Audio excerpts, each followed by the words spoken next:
네, 호루라기 재단의 유튜브 콘텐츠 호루라기 이슈 2024년 6월 방송 시작해 보겠습니다.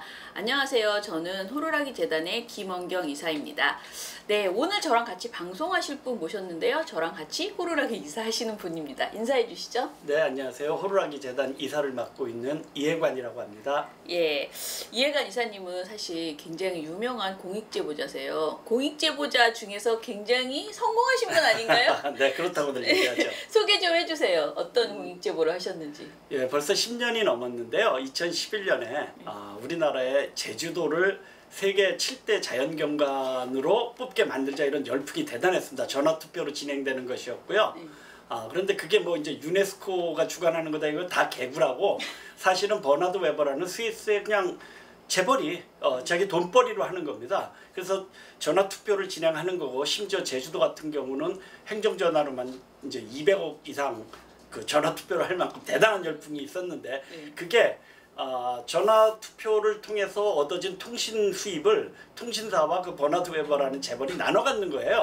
그러다 보니까 비싼 요금을 청구하기 위해서 국제전화도 아닌데 국제전화 번호를 이용해서 전화투표를 진행했고 그걸 제가 이제 공익제보 했는데 공익제보로 유명해진 것보다는 그 이후 KT가 저를 출근에만 3시간 정도 걸리는 가평으로 발령을 내고 그 다음에 병원에 입원해 있을 때 무단결근 처리를 해갖고 병가를 냈는데도 저를 해고시키고 이래서 국민권익위원회에서 한 사람을 2번이나 그 보호 조치하고 이랬던 걸로 더 이제 유명합니다. 그래서 저는 뭐 최종적으로는 모든 재판에 승소해서 원직 복직했고 말씀하신 대로 심지어는 KT한테 정신적 피해에 대한 위자료 청구 소송에서도 승소했습니다. 그래서 이제 공익제보자 사이에서는 이제 성공한 공익제보자다 이런 얘기도 듣죠. 네. 근데 결론은 성공했다 하지만 그 중간의 과정이 너무 고생스럽고 길었잖아요. 무려 3년 반 동안 해고 생활을 했죠. 네. 그러니까 사실은 우리가 이렇게 웃으면서 말하지만은 다 지나갔으니 하는 말이지만 너무 대단한 일을 하셨다, 고생하셨다. 네. 그래서 정말 공익제보는 짧고 고발은 짧고 고생은 길다. 뭐 이런 말을 안 할 수가 없습니다. 네네. 자, 그러면은 오늘 이해관 이사님 모시고요. 그 2024년 6월, 5월 말부터 6월 사이에 어떤 공익제보 관련 뉴스들이 있었나 한번 하나하나 짚어보겠습니다. 먼저 제가 지난달에 이영기 호루라기 재단 이사장님하고 같이 방송을 했는데요. 박정훈 대령은 5월에만 주목받는 분이 아니고 앞으로 1년 내내 계속 주목받을 최고의 공익제보자가 아닐까 이런 말씀을 하셨거든요. 이번에 박정훈 대령 관련해서 여전히 화제가 되고 있습니다.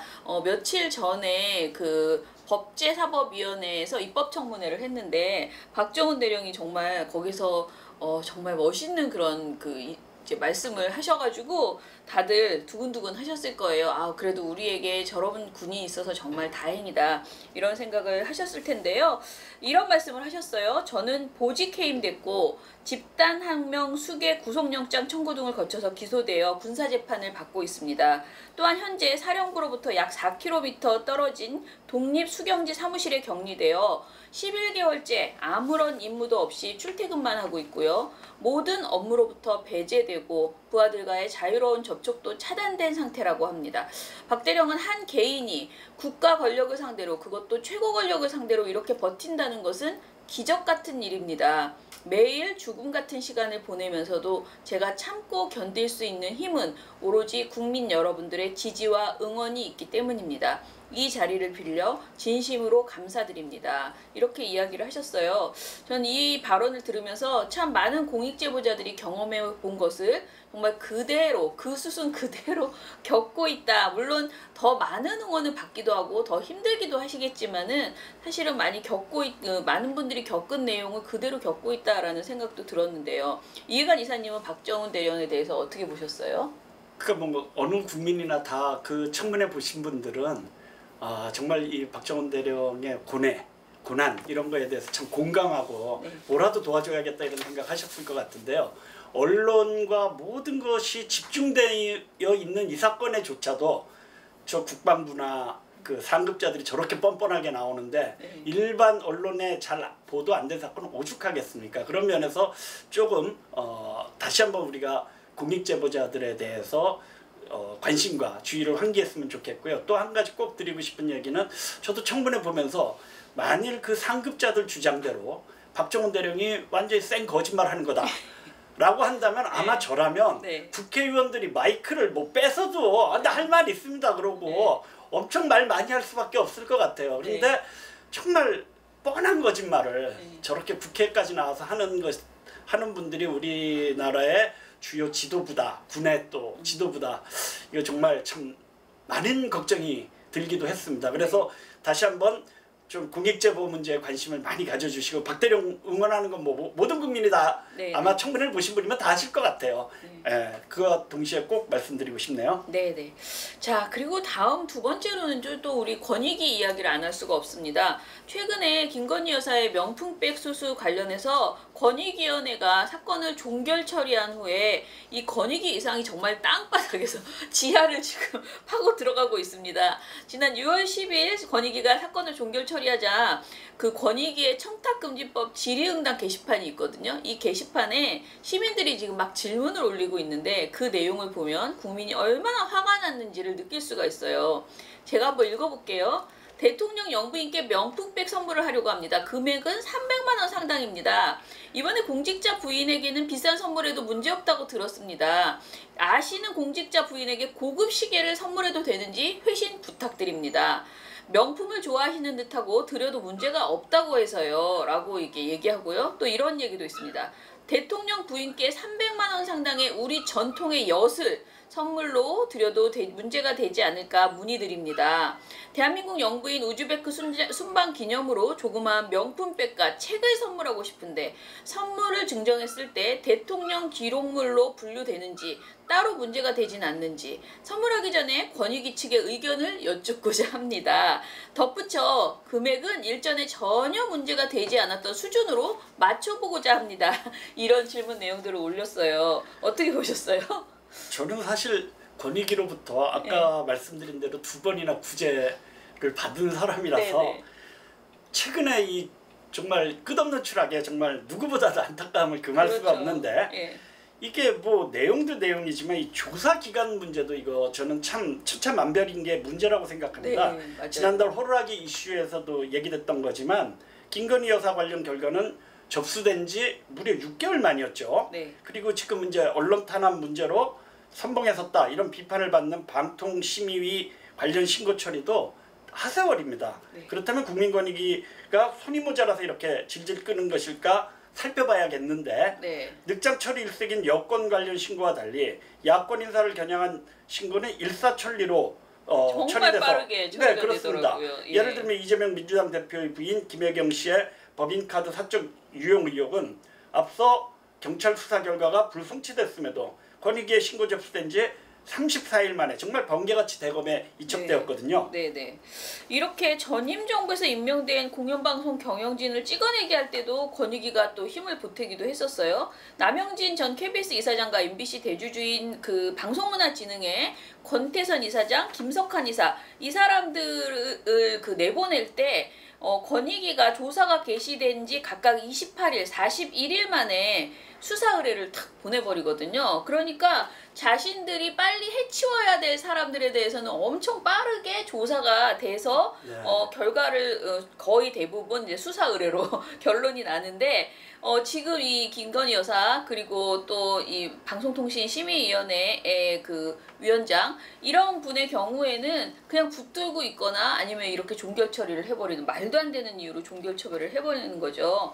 권익위는 반부패 제도 및 정책을 총괄하는 국무총리 직속기구입니다. 수사권은 없지만 법령의 유권 해석이나 자체 조사 등을 통해서 청탁금지법과 이해충돌 위반 등을 1차적으로 판단해주는 굉장히 권위를 가지고 있는 곳이에요.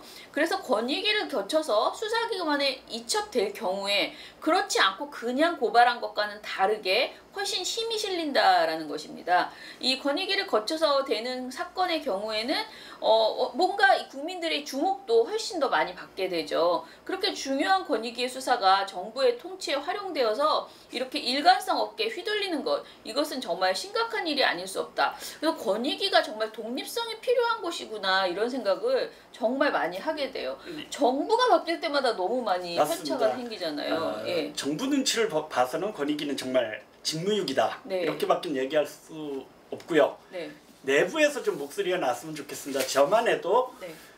군에 대해서 상당한 좀 다 뭐 저희 또래 남자들이라면 다 그렇죠. 네. 좀 경험상 여러 가지 불신을 갖고 있었는데 거꾸로 박정훈 대령을 보면서 야 정말 군에 이렇게 올곧은 네, 양심적인 분이 계시고 또 네. 해병대 전우회나 이런 분들이 이 도와주는 거 이런 걸 보면서 군에 대한 신뢰가 거꾸로 높아졌거든요. 네. 그런 것처럼 권익위 내부에서도 누군가가 좀 내부에서 목소리를 낸다면 국민권익위원회 위상도 높아지고 국민의 신뢰도 높아지지 않을까. 그리고 지금이 그런 걸 해야 될 때가 아닐까 이런 생각이 듭니다. 네. 저도 권익위의 직원들의 어떤 양심의 목소리가 지금 더 필요하다라는 생각이 듭니다. 자, 그 권익위 말이 나왔으니까 말인데요. 한 가지만 더 권익위 이야기를 해보겠습니다. 공익제보 이슈들 중에서 이제 굿모닝 충청이라는 매체에서 6월 4일 보도한 내용인데요.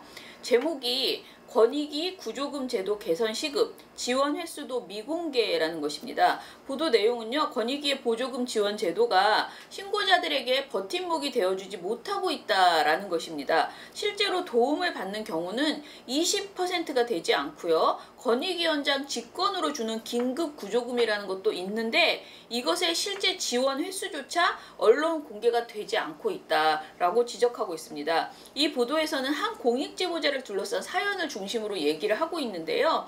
이분은 사실 우리가 잘 아는 분입니다. 이 보도에서 A씨라고 했기 때문에 저도 그냥 A씨라고 할게요. 공개해도 될 것 같은데 아무튼 다 들으시면 압니다. A씨는 지난 2020년 사학비리 제보를 했다가 신원이 드러나서 학교로부터 해임 통보를 받기 직전에 권익위를 통해서 공익신고자 신분 보호 조치와 불이익 금지 결정을 받았습니다. 하지만 학교는 그럼에도 불구하고 2022년 2월에 A씨를 면직했고요. 그해 5월에 권익위는 학교에 A씨의 면직 취소와 급여를 지급하라 라고 통보를 합니다. 그러니까 권익위는 계속 제대로 행동을 했어요. 그런데 학교는 권익위 결정에 행정소송으로 맞대응을 했습니다. 이후에 A씨는 학교로부터 고소를 당했고 극심한 스트레스로 인해서 병원 입원까지 하게 되었습니다. 경제적인 어려움에 몰리자 권익위에 그동안 받지 못한 임금과 소송비용, 치료비에 대한 구조금을 신청을 합니다. 권익위는 소송이 진행 중이라서 안 된다라면서 치료비만 지원을 했다고 해요. 그나마 2023년 10월에 권익위가 행정소송에서 이겼거든요. 근데 이긴 뒤에 A씨는 또다시 급여와 치료에 대한 그 치료비를 구조금을 신청을 했는데요.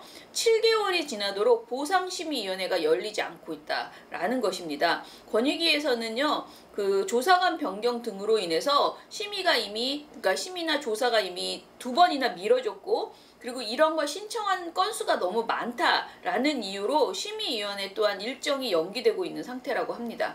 이처럼 절차가 늦어지자 이 A씨는 더 이상 경제적 압박을 견디지 못하겠다라고 하면서 지금 이제 살고 있던 아파트를 세놓고 월세집으로 이사를 갈 준비를 하고 있다라고 이 보도에서 전하고 있거든요. 그러니까 이 구조금이 생각보다 굉장히 이 사안 자체는 명백하게 불이익이라는 것을 알고 구조금을 그렇죠. 줘야 될 사안인데도 제대로 착착 안 되나 봐요. 이 권익위 보조금을 받는 것이 네. 정말 하늘 별따기입니다.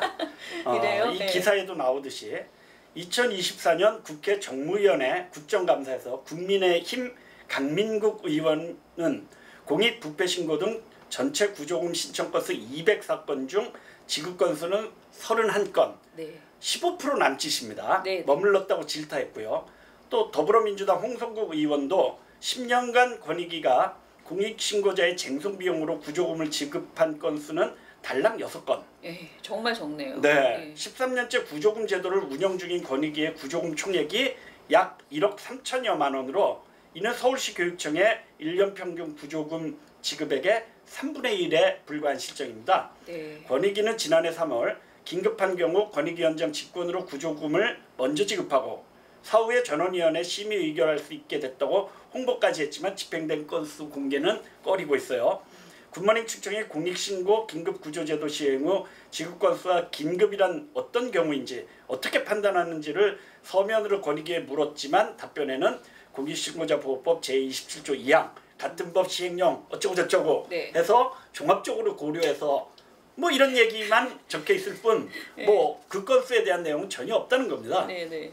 그러니까 이게 그러면 자기네들은 광고까지 홍보까지 했다는 거잖아요. 긴급한 경우에 위원장 직권으로 먼저 지급하겠다라고 했는데 이렇게 홍보를 했는데 건수를 이야기하지 않는 것은 어쩌면은 부적절한 곳에 사용을 했거나 아니면 한 건도 하지 않았거나 이 둘 중에 하나죠. 네. 아주 잘했는데 안 했을 리는 그 홍보를 안 할 리는 없다라는 생각이 드는데요. 참으로 답답한 일이고 그나마 다행인 것은 굿모닝 충청에서 사례로 든 이 공익제보자 A씨란 분이 사실은 중부대학교 교수시거든요. 그런데 6월 11일에 중부대가 권익위를 상대로 한 소송에서 또 권익위가 이겼습니다. 서울고등법원은 학교법인 중부학원 이사장과 중부대 총장이 권익위를 상대로 낸 비리신고자 신분보장 조치 결정 취소 소송에서 원고의 항소를 기각을 했습니다. 소송 비용을 대학 측이 모두 부담하라 라고 했고요. 권익위의 조치 결정을 이행하지 않은 것에 대해서 3천만 원의 이행 강제금도 내도록 결정을 했습니다. 그나마 재판 결과가 이렇게 나오고 있는 것은 다행이지만 이 A씨는 구조금 지급은 생존과 직결된 문제인데 소극적인 행정을 보면서 많은 생각을 하게 됐다. 보상심의위원회에서 통과되더라도 다시 또 전원심의위원회가 있기 때문에 지급 여부 확정을 그때 가봐야 알 수 있고 설사 통과가 되더라도 지급이 되는 데까지는 또 몇 달이 더 걸리다 보니 본인은 결국은 월세집으로 옮길 수밖에 그런 생각을 다 해보니까 아 그때까지 내가 못 버티겠구나. 경우의 수도 너무 많고 정말 될 거라는 보장도 없다 보니까 월세집으로 옮길 수밖에 없게 됐다. 이런 말씀을 하셨다라고 합니다. 정말 안타까운 것이 공익제보자에게 실질적이고 효과적으로 도움을 드리려고 이런 제도를 만들어 놓은 것인데 이게 너무 한계가 많은 거예요. 이사님은 어떻게 보세요? 그러니까 국민권익위원회가 할 일이 권력 눈치 안 보고 잘못된 거에 대해서 칼을 대는 거고 그 다음엔 누군가가 그런 내부에서 공익제보를 했다. 그럴 때 이 사람을 철저하게 보호해 주는 거거든요. 네. 그 구조금이라는 게 그 보호 목적인데 네. 대부분 뭐 박정훈 대령 사건도 그렇고 재경험도 그렇고 질질질질 끌면서 민사 고발하지 민사로 뭐 또 소송 내지 그렇죠. 형사 고발하지 계속 해고하지 왕따시키지 이런 과정을 거치면서 굉장히 지쳐갑니다. 그리고 특히 대부분 이 공익제보 할 정도의 위치에 있으려면 너무 이제 그 나이가 젊은 신입사원이나 신입공무원 이런 위치에 있으면은 뭐 큰 공익제보와 관련되기가 쉽지 않겠죠. 그렇죠. 일정한 정도 지위에 있어야 그런 정보가 생길 테니까요. 네. 그런 분들이면 다 가정도 있을 거고 생활 비용도 상당할 텐데 네. 이거 2년 3년 뭐 또 소송하고 국민권익위원회에서 보호 신청하면 그거에 대해서도 또 그 회사나 기관에서 네. 소송 내고 학교에서 네. 이런 식으로 하는 거거든요. 이렇게 되다 보면 결국 지쳐서 자신이 공익제보한 거를 갖고 끝까지 한번 우리 네. 사회를 밝혀보겠다 이런 마음이 네. 흐트러지게 되어 있습니다. 그러니까요. 예, 그러다 보면 결국 우리 사회가 썩고 그리고 또 주변에서도 도와준답시고 아유 좋은 게 좋은 건데 이제 회사랑 혹은 학교랑 없었던 일로 하고 합의해라. 네. 이런 식으로 또 이제 권하는 사람도 생기게 마련이고 네. 이러면서 우리 사회가 이렇게 구조적으로 OECD 국가 중에 다른 모든 지표는 좋아지는데 부패 이런 것과 관련 비리 이런 것과 관련해서는 나아지고 있지 않는 게 아닌가 네. 이런 생각이 들어서 꼭 좀 이런 거는 정말 적시에 네. 구조금을 지급하도록 권익위가 적극성을 띄었으면 좋겠습니다. 아까 이사님 그 말씀하신 것 중에서 제일 인상적인 게 뭐냐면은 13년째 구조금 제도를 운영 중인 권익위의 구조금이 총액이요 1억 3천여만 원인데 서울시 교육청 1년 평균 구조금 지급액의 3분의 1에 불과하다라는 맞습니다. 거예요. 아니 그러면 서울시 교육청이 무슨 권익인가요? 그 교육 관련된 그런 어떤 공익제보의 구조금의 이것과 비교했을 때 너무 턱없이 낮잖아요. 네, 좀 권익위가 이런 거에 대해서 정말 부끄러워해야 돼요. 그러니까요. 네. 네, 너무 심각한 상태였다라는 겁니다. 자, 그러면은 또 다른 이야기 해볼게요. 지금까지는 그래도 여러분들이 좀 알고 있는 내용이었다면 이제부터는 정말 꽁꽁 숨어 있어서 잘 모르시는 내용이기도 합니다. 제가 이렇게 열심히 그 언론 보도를 막 찾아가지고 뒤져가지고 가져온 건데요. 먼저 6월 20일에 연합뉴스에서 나온 보도입니다. 전주농협의 내부 인사비리를 언론 등에 제보한 노동조합 간부가 있는데 이 간부를 해고를 했어요. 그런데 이 해고한 것이 부당하다라는 전북지방노동위원회, 그러니까 진노위의 판단이 나왔습니다. 굉장히 좋은 소식이에요. 구체적으로 어떤 공익제보를 했는지 이해관 이사님께서 좀 소개해 주세요. 네, 이 사건은 이제 2023년 8월 30일에 여러 언론사에서 보도했던 내용이 있더라고요. 네. 전국 사무금융서비스 노동조합 전주농협분회가 전주농협 현직 조합장의 인사비리와 부동산 매입, 여기서 부동산 매입은 고가 매입입니다. 고가 매입 의혹을 폭로했어요. 네. 당시 폭로한 내용은 현직 조합장의 인사권 남용 의혹인데요. 한 직원은 과장으로 승진하는데 조합장에게 수천만 원을 줬고, 이건 뭐 내부자들 사이에서는 알겠죠. 또 다른 계약직 직원 모치는 수백만 원의 금품을 제공해 아들을 정규직인 기능직으로 전환시켰다고 하거든요. 네네. 또한 현 조합장 취임 이후 단기간에 직원 수도 70~80명 늘었는데 대부분 조합장이 영향력을 행사할 수 있는 전형 채용이나 타 농협 전입으로 뽑힌 사람들이라고 폭로했거든요. 그러면서 실제 채용된 이들의 인적 관계를 보면 전 조합장, 지점장, 전이사, 대의원, 용로회장들의 자녀이거나 친척이었다며 이는 실력 있고 뛰어난 젊은이들의 공정한 입사 기회를 박탈하는 것이라고 강조하기도 했습니다. 또한 이제 요건 고가 매입인데 전주농협은 2017년 3월 오일필드가 12억 5천만 원에 매입한 호송주유소를 2019년 10월, 그러니까 12억 5천만 원에 산 거를 불과 2년 정도 된 거죠. 네, 맞습니다. 2배가 넘는, 이거 뭐 보통 수익이 아니죠. 이렇게 하면 29억 7천만 원에 고가로 매입을 한 겁니다. 매입 과정에서 이사회를 할 때마다 매입 금액이 올라갔고, 그 이사회를 하면 거꾸로 뭐 더 싸게 사라고 이렇게 해야 상식적인데, 심지어는 식당에서 의결하는 이런 촌극이 벌어지기도 했다는 겁니다. 이들의 이 같은 비리 의혹 수성인 해당 조합장을 전주지검에 지난 21일 고발하고 언론에 제보를 했다. 이런 내용이었습니다. 근데 사실 지금 말씀하신 내용을 보면은 이 정도면 공익제보가 안 나오면은 이 내부 사람들은 다 정말 심각한 문제인 거죠. 전체가 부패가 됐다는 맞습니다. 소리죠. 그러니까 너무 심각한 수준의 공익제보를 안 할 수 없는 수준의 그야말로 이 조합장의 왕국이었던 수준의 그 일이에요.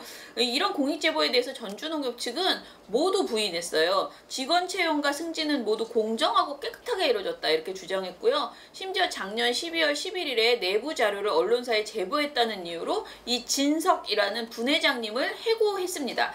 그런데 이번에 전북지방노동위원회가 이 사건 노조 간부가 언론에 내부 인사비리 자료를 넘긴 것은 공익을 위한 것이었다. 그렇게 보인다. 해고한 건 부당하며 분회장을 복직시키고 그간의 임금을 지급하라. 이렇게 결정을 했습니다. 또한 전주농협은 사과와 재발 방지를 약속하는 내용의 공고문을 본점을 비롯해서 각 지점의 게시판에 게시하라. 이렇게 명령하기도 했습니다. 자, 이사님 이 사건에 대해서 추가적으로 해주실 이야기 있으신가요? 제가 사실은 이제 해고대에 있을 때 김성태 전 국민의힘 국회의원 딸 KT 부정채용 사건을 또 이제 폭로를 했습니다. 근데 그때도 이게 사실 직원들 간에 직원들이 인사권이 있는 게 아니거든요. 그러니까 직원들이 이 사람이 채용이 어떻게 됐는지 알 수 있는 건 정말 소수예요. 그런데 잘 뭐 좀 직원이 일을 하는데 뭐 좀 약간 이렇게 잘 화합이 안 된다든가 뭐 티가 난다든가 이런 데서부터 의혹이 제기되고 그런 것이 문제가 제기되면서 결국은 채용 비리 사건으로 검찰이 수사한 결과 점수까지 다 조작을 해줬다는 거 아니겠어요? 네. 그런 것처럼 저는 이 사건도 제가 뭐 여기에 근무해 본 적도 없지만 네. 이렇게 직원들이 특히 노조 분회장이 네. 자기 노조원이 채용 비리로 들어왔어요 네. 라는 고발을 할 정도가 되면 네. 여러 가지 정말 문제가 많이 있었을 거라고 생각합니다. 네. 그런데 이런 일이 벌어졌을 때 저도 마찬가지였지만 회사 내부에서 최고위층이 관련된 저희 김성태 국회의원 딸 채용 비리는 이석채라고 KT 네. 회장이 직접 관련된 그랬죠. 일이었습니다. 네.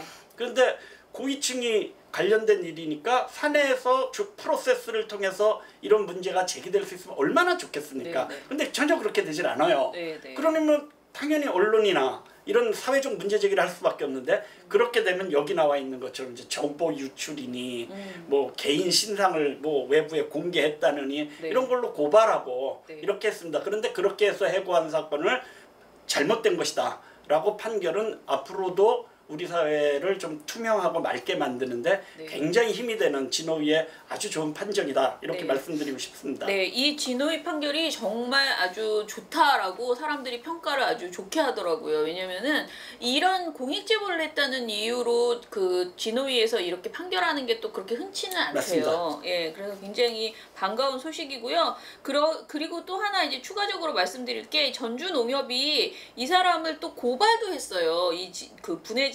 그런데 경찰에서도 공공의 이익을 위해 기자에게 자료를 제공한 것은 자료를 제공했기 때문에 별 문제가 없고, 그 다음에 그 공익 제보한 내용이 피해자를 특정한 것이 아니다라는 이유로 명예훼손도 아니다라고 봐서요, 혐의 없음 불송치로 결론을 내렸더라고요. 그러니까 이 전주농협은 더 이상 물러설 곳이 없어요. 그냥 빨리 사과하고 그리고 지금 하라고 하는 모든 것들을 착착 하고 더 이상의 불이익이 생기지 않도록 했으면 좋겠습니다. 자, 다음 사안으로 넘어가 볼 텐데요. 이번에는 학교 성폭력을 호소한 피해 학생과 이를 제보한 공익제보자인 지혜복 선생님, 이 공익제보자 그 선생님 이름이 이제 공개가 돼서요, 선생님 성함을 말씀드리는데, 지혜복 선생님을 보호하지 않는 교육청에 대한 1인 시위가 열리고 있습니다. 이것을 좀 이야기를 해볼게요. 2023년 5월에 지혜복 선생님이 일하던 A중학교에서 여학생의 성폭력 피해 사실이 드러났다고 합니다. 지혜복 선생님은 학교폭력심의위원회에, 그러니까 학폭이죠. 학폭 심의를 요구를 했어요. 그러나 학교에서 이게 올바른 방향으로 해결이 되지 못했다고 합니다. 오히려 피해 사실을 진술한 학생들의 신원이 알려지고 그 학생들은 2차 피해에 시달리게 되었다고 합니다.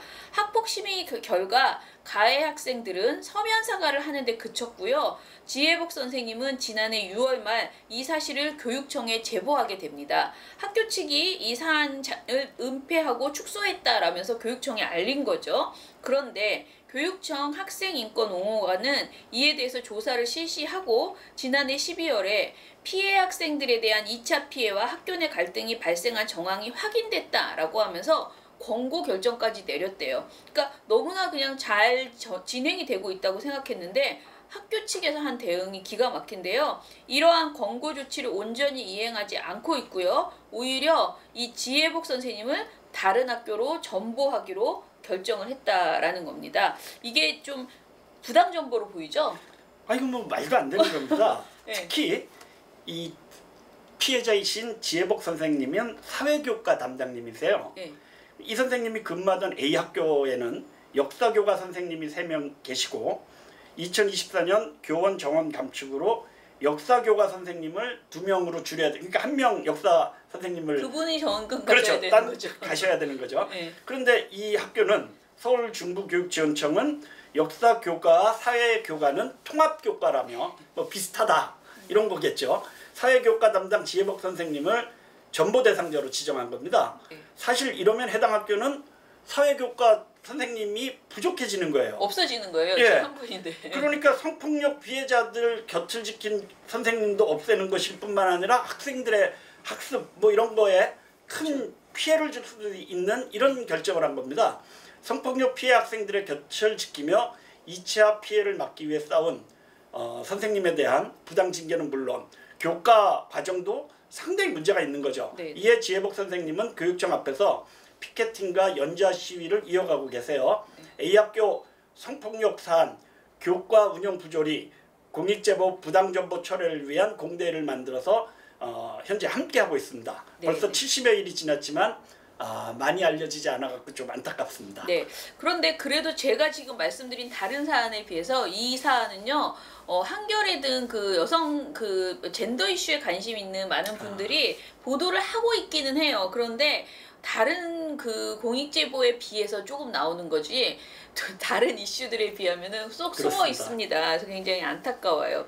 이번에는 좋은 보도 한 가지 소개해드리겠습니다. 직원들에 대한 갑질과 폭행 등으로 실형이 확정된 양진호 전 한국미래기술회장이 자신의 행위를 폭로했던 공익제보자에 대해서 그 국가권익위가 보호 조치를 했거든요. 근데 그 보호 조치 처분을 취소해달라라는 행정소송을 건 거예요. 그런데 여기에서 패소했습니다.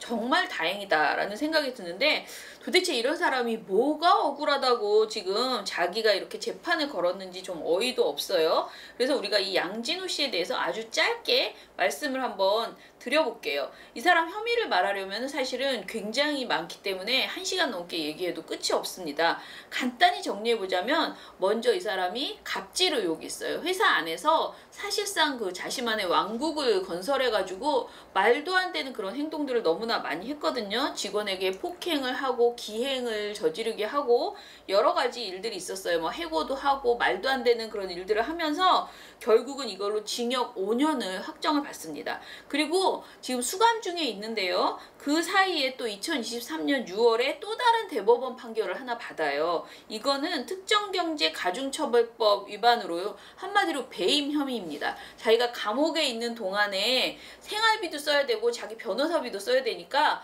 회사를 통해서 회사에게 뭐 부당한 그 대출을 받게 하고 뭐 여러 가지 행동을 해서 이 배임을 저질렀다라고 해서 또다시 징역 2년이 추가돼서 확정되었습니다. 그리고 이 사람의 또 가장 큰 범죄 행위는요, 웹하드 회사를 이 사람이 운영하고 있었잖아요. 그런데 그 웹하드 업계에서 왕 회장 대부를 통하면서 문제는 그 웹하드가 불법 촬영 음란물 그리고 성착취 동영상 이런 내용들을 끊임없이 올리고 그것을 지워준다는 명분으로 돈을 받아서 지워주고 다시 올리고 이렇게 해서 정말 여성을 성착취한 동영상으로 억대의 돈을 정말 너무너무 많은 돈을 번 그런 사람이에요. 그래서 이것과 관련해서 지금 1심 판결이 나왔는데 징역 5년이 나왔습니다. 그래서 지금까지 나온 판결만 해도 최소한 12년의 징역을 살게 되는 그런 사람이에요.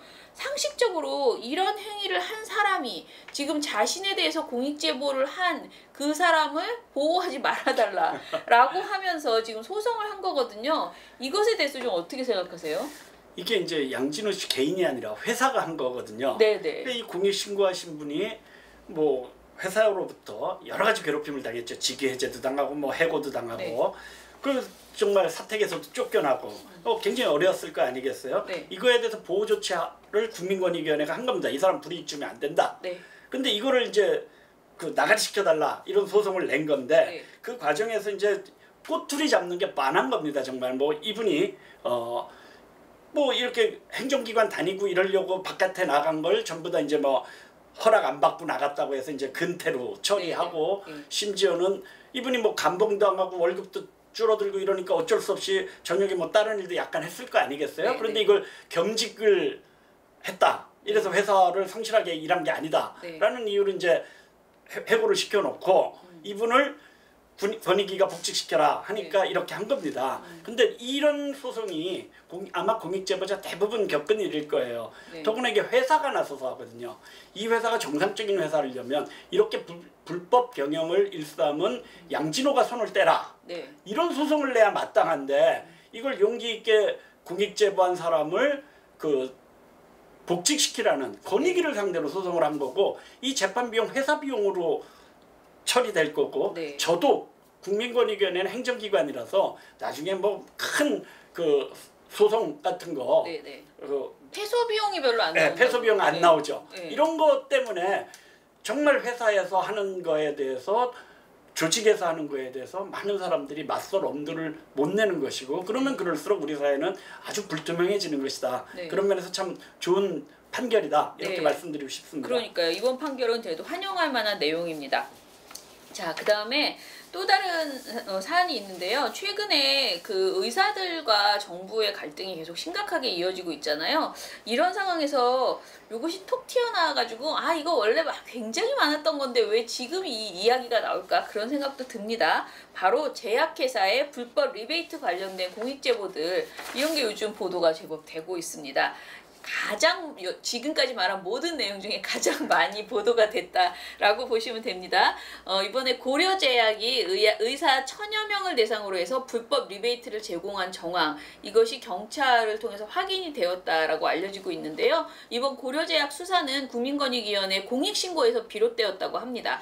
조사 필요성이 있다고 판단한 권익위가 서울 수서경찰서에 수사를 의뢰했고요. 경찰은 이후에 수사 규모가 커지자 지난 3월에 서울경찰청 형사기동대로 사건을 넘깁니다. 경찰 관계자 말은 형사기동대로 사건이 넘어가기 전에 수서경찰서에서 이미 한 차례 고려제약을 압수수색을 했고 BM 파일이라는 것을 구했는데 이 BM 파일은 이후 4월 형사기동대가 수사를 확대하는 과정에서 발견된 것이다 라고 설명을 했어요. 이 BM 파일이 블랙머니라는 그런 파일명을 가지고 있는 그 파일인데요. 엑셀 시트래요. 그런데 여기에 그야말로 이제 그 의사 명단이 쫙 들어있다라고 합니다.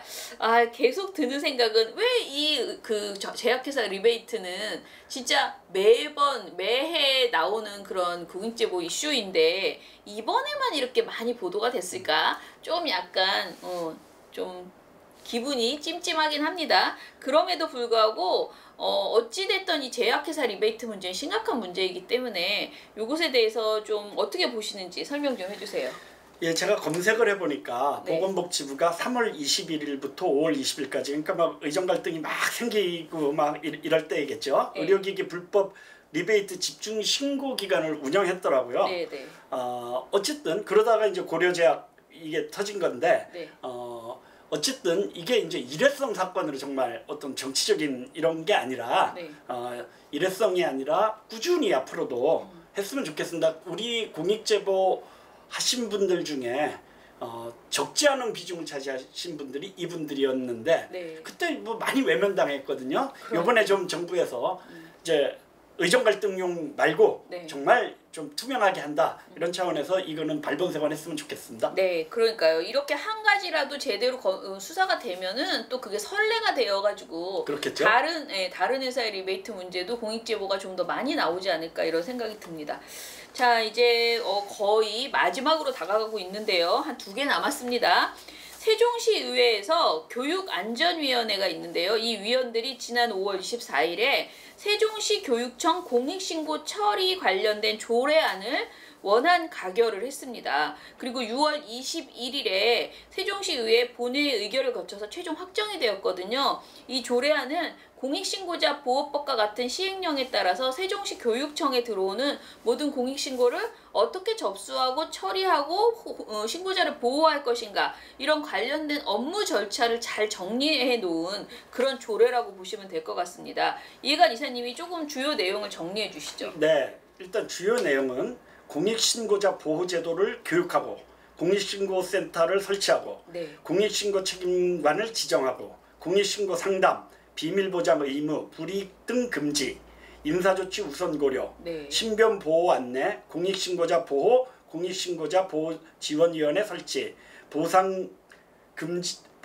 지급 신청 안내와 포상금 지급 대상자 추천, 구조금 지급 신청 안내 협조 요청 등입니다. 네. 공익침해 행위 등 조례에 사용된 용어 대부분은 그 공익신고자 보호법을 근거로 삼았다고 하네요. 예, 이게 얘기를 들어보면요. 전부 다 국민들이 당연히 가지고 있는 권리고 공익신고를 했을 때 당연히 누려야 될 권리인데 이거를 실제로 공익신고자들이 안내를 받는 경우들이 별로 없고 이 절차에 대해서도 공무원들도 잘 모르고 있다라는 거예요. 그래서 이런 것들이 이렇게 조례로 만들어 놓으면은 또 가이드라인이 정확하게 있는 거니까 이거 안 지켰다라고 항의하기도 좋고 네. 또 일하는 사람들 입장에서는 이게 딱 안내가 되어 있으니까 본인들이 야 나 이거 했어 이렇게 체크하면서 갈 수 있잖아요. 그래서 되게 좋은 필요한 조례다라는 생각이 듭니다. 특히 그 교육이나 섬세한 처리 프로세스가 정해져 있지 않으면 우왕좌왕하면서 실수가 발생할 수 있는데 이 조례에는 그 공무원들을 정기적으로 교육시키는 이런 부분도 들어 있고요. 또 그 공익신고의 접수 처리, 공익신고자 보호 지원 등에 관한 업무를 이렇게 정하는 조례를 만들어 보겠다라는 발상을 한 것 자체가 정말 의미 있다라는 생각이 들었어요. 예, 구체적 내용을 좀 더 들어가서 보면 네. 공직자는 맡은 직무를 수행하면서 공익 침해 행위를 알게 됐을 때 공익신고센터, 수사기관, 국민권익위원회에 신고해야 한다. 네. 상당히 참 중요한 겁니다. 신고를 해야 하는 거예요. 네. 지금까지 이제 할까 말까 막 망설였다면 해야 하는 겁니다. 네. 공직자는 공익신고에 대한 조사, 수사, 소송, 공익신고자 보호 조치와 관련된 조사, 소송 등에서 진술 증언하거나 자료를 제공할 수 있다. 뭐 공직자이기 때문에 뭐 말하기 어려워 이런 거 안 된다는 거죠. 네. 공익신고 등 내용에 직무상 비밀이 포함된 경우에도 업무상 비밀 누설 금지 의무를 위반하지 않는 것으로 본다고 되어 있습니다. 네. 또한 공익신고자 보호제도의 활성화를 위해 공직자 대상 연 1회 이상 교육을 실시해야 한다고 또 되어 있습니다. 또한 공직신고자 보호 지원에 관한 사항을 심의하기 위해 교육감 소속으로 세종시 교육청 공익신고자 보호 지원회를 둘 수 있고 교육감은 포상금 지급 대상자의 신분이 노출되지 않도록 유의해야 한다. 이런 아주 좋은 내용들이 들어있습니다. 네, 이 포상금 지급 대상자 신분이 노출되는 경우들이 지금 계속 있거든요. 근데 이런 것들도 사전에 이런 조례가 있으면은 이제 인지하고 조심하게 되잖아요. 그래서 반드시 필요한 좋은 조례다라는 생각이 들었습니다. 자, 그러면은 이제 저희 호루라기 재단 소식 하나만 더 말씀드리려고 하는데요. 호루라기 재단이 성명서를 하나 썼어요. 그런데 이 사안이 또 많이 그렇게 보도가 되진 않았습니다. 요거 마지막으로 더 전해드리는데 직장 내 괴롭힌 공익신고자가 명예훼손으로 고소당한 사건에서 무죄 판결을 받았습니다. 그런데 검찰은 공익신고자를 처벌하라 라면서 항소를 하는 이런 일이 있었어요.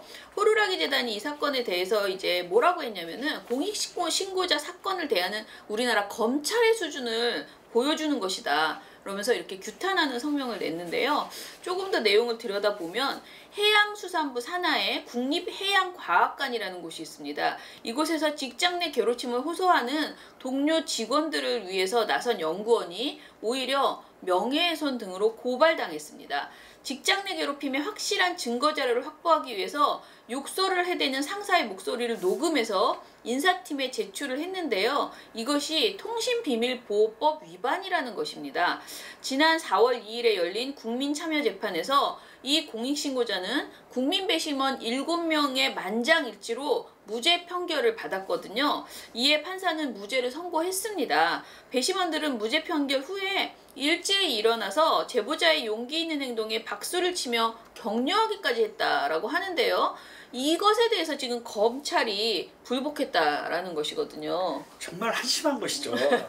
이 검찰이 국민들의 상식적 생각으로부터 자꾸만 멀어지면 네. 검찰이 비상식적 집단 됩니다. 정말. 그러니까요. 이 2년째 수사와 재판을 받아온 공익신고자는 이제부터 이제 또 재판이 2심 재판이 이제 또 시작이 그렇죠. 돼요. 이 사람 고난이 2년 이상 또 연장이 되는 거죠. 네네. 검찰의 이런 행동은 사실 공익신고를 가로막는 거예요. 그럼 네. 정말 우리 사회 깨끗하고 투명하게 만들겠다는 의사가 없는 것이라는 생각마저 드는데 네. 국립해양과학관은 직장 내 괴롭힘 가해자에 대해서 징계 처분에 해당하지도 않고 경고 처분을 하고 네. 오히려 공익신고자 등 피해 직원들에 대해서는 통신비밀보호법 위반 혐의로 처벌해달라는 관장 명의로 고발을 했습니다. 네. 이런 거 참 조직적으로 참 잘해요. 그러니까요. 이런 국립해양과학관과 검찰의 모습은 공익신고자를 보호하고 잘못된 것을 바로잡기는커녕 공익신고를 아예 하지 못하도록 하는 시대착오적 행태다. 이렇게 말하고 싶습니다. 네.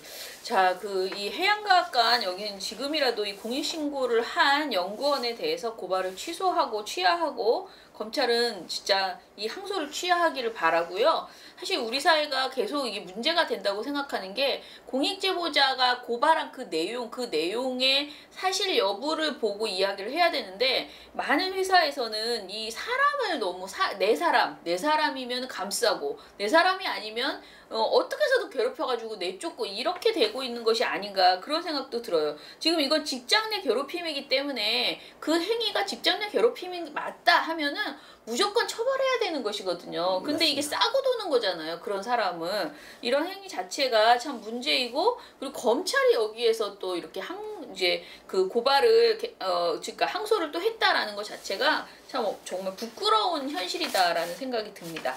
자, 그러면 이제 마지막 이거는 정말 광고에 가까운 그런 내용인데요. 경기도가 공익제보자의 신원 노출을 막기 위해서 가상의 번호를 부여하는 누구나 안심제보 서비스를 실시한다라고 합니다. 이건 관련 보도가 조금 나왔어요. 가상 전화번호 서비스를 공익제보에 도입하는 것은 경기도가 전국에서 최초라고 합니다. 누구나 안심제보 서비스를 이용하면 경기도 공익제보 한라인에 제보했을 때 제보자의 실제 전화번호에 가상의 전화번호가 이렇게 뜨나 봐요. 그렇게 해서 연결이 되고요. 이후의 절차도 이 가상의 전화번호로만 계속 이렇게 진행이 된다라고 합니다. 조사관이 공익제보를 처리하는 과정에서 제보자를 통한 사실관계 확인이나 추가 증언 등 조사 협조가 필요할 경우에 안심번호를 통해서 제보자에게 연락을 하게 된다라고 합니다. 경기도는 이런 방법을 통해서 신분 노출의 우려를 대폭 낮춰서 앞으로 경기도 내에서 공익제보자들이 안심하고 제보할 수 있게 될 것이다, 이렇게 기대를 하고 있습니다. 또 조사 과정에서도 적극적으로 협력할 수 있을 것이다. 그래서 위법사항의 적발에 크게 기여할 수 있겠다라고 기대를 하고 있대요. 이런 제도가 있으니까 조금 더 많이 알리고, 또 다른 도에서도, 다른 지자체에서도 이런 제도를 좀 적극적으로, 이게 뭐 돈이 많이 들 것 같지도 않거든요. 좀 활용해보는 게 어떨까 이런 생각이 들었습니다. 자, 아주 뭐라 그럴까, 굉장히 숨차게 많은 소식을 저희가 전했는데요. 이사님이 오늘 처음으로 이렇게 녹화해 보시니까 어떠세요? 2024년 6월에 공익제보 뉴스만 들었을 때 어떤 느낌이 드셨어요? 이제 두 가지 얘기를 하고 싶네요. 네. 하나는 이제 호루라기 재단에서 네. 그 박정훈 대령 재판에 참관을 하고 있는데, 번갈아 가면서 저도 갔다 왔습니다. 네. 상명하복을 핵심으로 하는 군에서 네. 진실을 밝히겠다고 공익제보한 박대령에 대한 해병 전우회의 응원은 물론 국민들의 응원이 정말 뜨겁더라고요. 네, 네. 이게 정말 우리 사회가 공익제보를 통해서 좀 맑고 투명하게 가자, 정말 진실만큼은 밝히자. 네. 그래서 대령이 장관까지 이기는 이런 거를 보고 싶다, 이런 여론이 참 높구나 하는 면에서 앞으로 공익제보를 자들을 지키고 활성화하는데 참 노력을 해야겠구나 하는 생각이 들었고요. 네. 반면에 국민권익위원회에서 이제 그 디올백, 김건희 여사의 디올백은 뭐 문제가 안 된다, 이런 판결을 하는 걸 보면서 어떻게 보면 국민권익위원회가 국민들의 이런 그 기대, 또 사실 국민권익위원회가 부족한 것은 많이 있었지만 꾸준히 자기들을 그 국민적 여론에 맞춰서 공익제보자를 보호하고 또 부패를 단호하게 맞서야 된다, 이런 거에 대한 것들을 쌓아왔다고 저는 보거든요. 근데 한순간에 다 날려버렸다는 점에서 큰 아쉬움이 남는다. 그리고 이거에 대해서는 우리 사회가 한번 정말 국민권익위원회건 이런 것, 어떤 조직을 통해서 부패를 척결해야 될지 다시 한번 얘기를 하는 계기가 됐으면 좋겠다, 이런 생각이 들었습니다. 네네. 아이고, 너무 수고하셨습니다. 다음에도 한번 또 나오시면 좋을 것 같습니다. 2024년 6월에 공익제보 소식을 전해드리는 호루라기 이슈 이것으로 마치고요. 7월에 다시 또 좀 날씨가 덥겠지만 저희가 조금 더 빨리 준비해서 찾아뵙겠습니다. 여러분 감사합니다. 네.